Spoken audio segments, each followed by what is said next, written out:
সবাইকে নমস্কার। আজকে আমি আপনাদের শ্রী শ্রী কালাচাঁদ ঠাকুর বাড়ির মন্দির ইতিহাস সম্পর্কে জানাবো।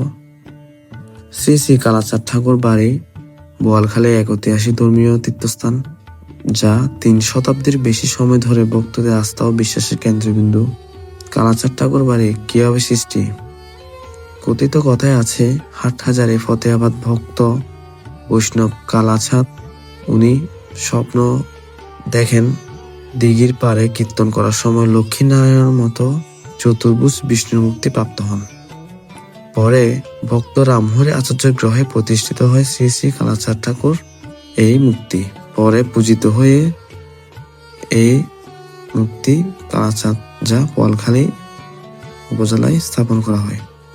হিন্দু ধর্মাবলম্বীদের বিশেষ জাগ্রত দেবতার আশীর্বাদে নিঃসন্তান দম্পতিরা পুত্র লাভ করেন এবং দুর্যোগ, রোগ, দুঃখ, দুর্দশা, বাধা থেকে মুক্তি পান।